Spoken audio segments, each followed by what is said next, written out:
We also need leadership from her. Oh, that is going to be a foul on Jewel Lloyd, and they're going to take a look at that. Yeah, that might be upgraded. See, Jewel, as she was fighting over, I think felt that she got hit, but then she just went right in. You'll have a chance to see it on this replay. Minimum, it'll be a personal foul on Jewel Lloyd, but could be more. So, were the referees a total swindle for the Fever, or did they lose Game 5? Really, consider what transpired. Lately, Aaliyah Boston fouls out on what appeared to be a flawless rebound.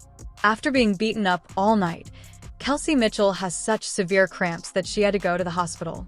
Even after being cut, Odyssey Sims loses 27 points. However, the whistle continued to tilt in Vegas' favor. It is likely that you are not paying attention if you believe that game was fair. This was not a defeat. They fought through mayhem, wounds, and poor decisions just to have the entire series taken away from them. Everyone is talking about the theft, which is what's crazy. Please share your thoughts regarding this series' referees in the comments section below. Like, this game between the adversity but also the resilience was just like a microcosm of this whole season, and did that in a way, like, you're like, oh, we've been here before. Yeah, I mean, that's what Steph said in the huddle. Like, we're built for this moment when Kelsey went down, and then we're challenging the call on AB.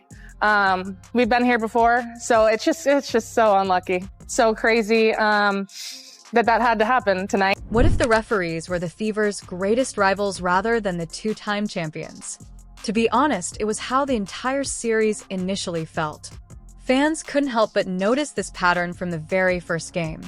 It seemed like calls that would immediately return possession to Vegas would interrupt the game flow whenever Indiana began to make a run. Do you recall the touch fouls that Aaliyah Boston received? NFL quarterbacks would simply shrug off such things. In the meantime, Lexie Hull and Kelsey Mitchell were fighting through defenders that were virtually covering them. Crickets and whistles, however. The Fever were completely frustrated after the first 3 games. It was the officiating, not the way they were playing. Nor were they only haphazard errors. By the 3rd game, the disparity was very apparent.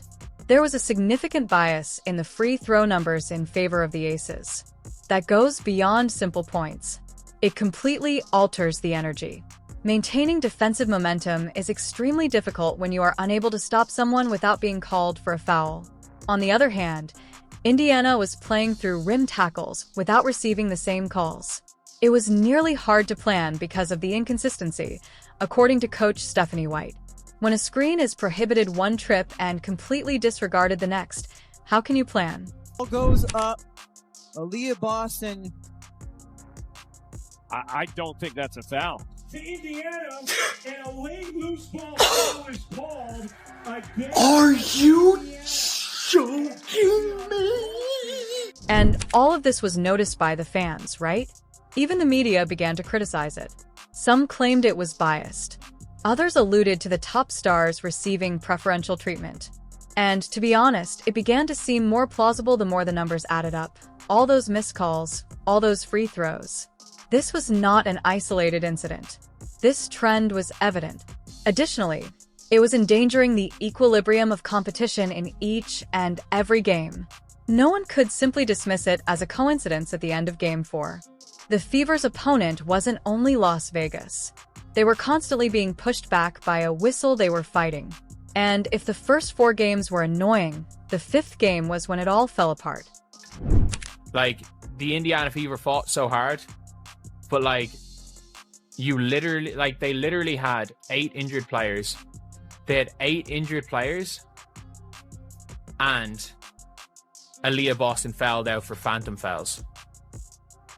And they still got to overtime. Like, you can't deny that. Like, you can't, like, the Indiana, they did everything in their power to try to rig that game in regulation, and Indiana just didn't go away. Really, picture spending your entire season fighting, but feeling like you've already been tainted by every foul call. That was the Indiana Fever's 5th game. The X's and O's were no longer the only consideration. When every ounce of momentum continued going straight back to the Las Vegas Aces, it was all about surviving and avoiding phantom whistles. Even with Kelsey Mitchell getting carried away and Aaliyah Boston sitting with foul trouble, Indiana simply wouldn't give up. They forced overtime, clawed, pushed, and nearly owned off the impossibly difficult. However, you simply cannot continue to play 5-on-8. One of the most delicate moving screen calls you'll ever see was made against Boston early in the second half. Watch it again. The whistle occurred even though she hardly made contact with the defender. The referees were eager to give her another foul, like LeBron would have been proud of Megan Gustafson's dive a few minutes later. As expected, she was given an aggressive foul on Boston by the referees. Boston do this. Just back her way down. Typically, players do not go down when she makes that contact here. Gustafson goes, gets the foul call. The entire scene was already quite annoying, but when it mattered most, the true knockout blow arrived. With just 26 seconds remaining, Boston was battling Jackie Young for a rebound. She is whistled for her sixth and last infraction. She was finished. Desperate for someone to witness what literally everyone else witnessed, the Fever contested the call. Only 2 players were engaged in a positional battle. The call stood, though. And here's the thing. Jackie Young made the free throws that gave Vegas the lead. Thus, Indiana had to play regulation without their best player. Ball goes up. Aaliyah Boston. I don't think that's a thing. Kelsey Mitchell as well. In the last few minutes, she didn't even have the opportunity to assist. She had been subjected to intense physical defense throughout the night, with her arms draped and her hips checked on drives, and guess what? Not a whistle. The third quarter was halfway through when her body finally gave up. She gripped her leg after making a three-pointer and needed assistance, leaving the court due to cramping in her muscles. She was still the mainstay of their offensive with 15 points already, but the only answer she received from the Vegas defense was more bumps, more hacks, and no responsibility from the referees. Other unpleasant incidents simply continued to accumulate on top of it. Everyone anticipated a flagrant review after Jewell Loyd gave Lexie Hull such a forceful shove. Nothing. This is some bull crap. They're going to just shove Lexie Hull and then say that's a common foul. Like, this is not unnecessary force. Are you kidding me? If this how this game's going to go, like, I'm sick just watching Lexie Hull get beat up. After that, Natasha Howard was slapped across the face, and there was once more silence. All night long, Odyssey Sims simply absorbed contact, even getting clipped while working overtime.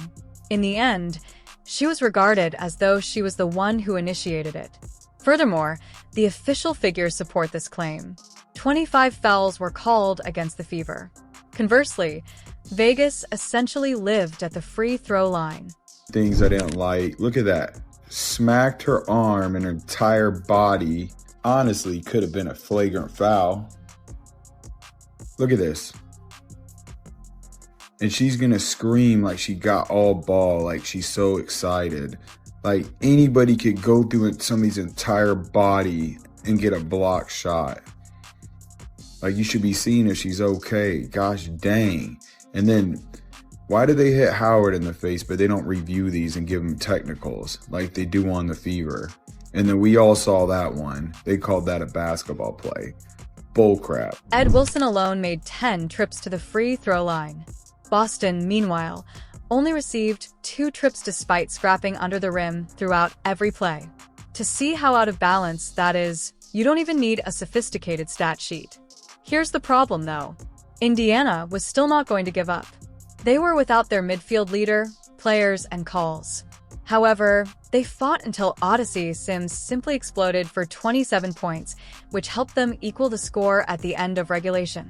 They just refused to provide the winning aces, which is why the game went into overtime rather than because the whistle granted them a timely reprieve. It was outright defiance, not simply tenacity. Furthermore, the Fever was defined by that defiance far more so than by the scoreboard. The absurd thing is that this group is unique for reasons other than simply putting up with all of that madness. It's the fire that each and every player contributed to the run. Sims the push. The victories that are most motivating aren't always the ones that are displayed on the scoreboard. They are found in the players' hearts and the work they put forth on the court. The goal of Game 5 was to just survive, right? However, it ultimately became this incredible display of players who simply refused to let all of those poor calls define them. Their unwavering perseverance, hard work, and camaraderie forged a narrative far greater than any score could possibly convey. Fire. She's our battery. She's moving great, and she will drive us, and that's been true so far. Thank you, Hull. Sims, pull-up jumper, she got it. Let's now discuss Odyssey Sims. For the majority of the season, this player wasn't even on the roster, correct? She became the series' undisputed heartbeat after being signed late on a hardship deal. She scored 27 points, provided 6 assists, and shot 50% from the field in Game 5. When Indiana's offense got bogged, she completely carried them, finishing strong through contact that the officials never gave her credit for and exploding past defenders who couldn't keep up with her. We all thought that perhaps, just possibly, the whistle wouldn't determine the game after all after that late layup in regulation that matched the score and forced overtime. Sims was more than simply a talented player. She personified the perseverance and bravery that kept the Fever going during their darkest hours. Physicality to finish over smaller defenders. Howard turns the corner, whips a pass. Hull gives it up. Sims connects on a 3. Odyssey Sims now with 12 points. The night of Kelsey Mitchell. That reminded everyone why she is one of the league's most dynamic guards. Man, she was simply unstoppable until the middle of the third quarter, when her body finally gave up. She shot 3 for 3 from beyond the arc, scored 15 points, and had a presence that Vegas simply couldn't match. She was the offensive leader going into that semifinal, and despite the defenders' constant barrage on every cut and drive, she never gave up. Can't hit the mid-range. Mitchell pursues the board. Another chance for Indiana. That's been a theme in the early going. Mitchell a 3 is good. More second chance point. Right around the rim. Mitchell an open look. She got it from 3. It was sad to watch her struggle through so much contact all night before collapsing with severe lower body pains. However, do you know what? In some way, even that particular element complemented this team's narrative. Mitchell simply gave it her all until she was physically unable to continue playing the game. To be honest, her injury only made Fever supporters more proud of her battle. Back in a zone, that twofold. Then came Aaliyah Boston, who once more simply carried the front court in ways that aren't really evident from the box score. She scored, rebounded, and continued to demand the ball inside despite having few minutes due to all those foul calls. She struggled for position on practically every item, living under continual strain. Lob it in, Boston. So effective in Game 4. Trying to work Wilson. On the follow, it's 3. Around and off. Howard trying to tip it. Able to scrape it away. Another extra possession for Indiana. Mitchell, that space, didn't take. Boston lays it in. Boston continued to make an impression, anchoring that defense and scoring in the paint until the refs took her off with that cruel 6th fall in the final seconds. That moment encapsulated everything, didn't it? She was outworking everyone and dominating physically when a phantom call abruptly took away their opportunity. Sims, weaving, Hull dishing. Boston lays it in. Long after the game is done, you will still remember Lexie Hull's performance. Despite having a back issue that would have prevented most players from playing, she managed to score 12 points, grab 7 rebounds, and dish out 3 assists. She was defending herself everywhere, cutting off drives, diving for deflections, and flying into passing lanes. Defense!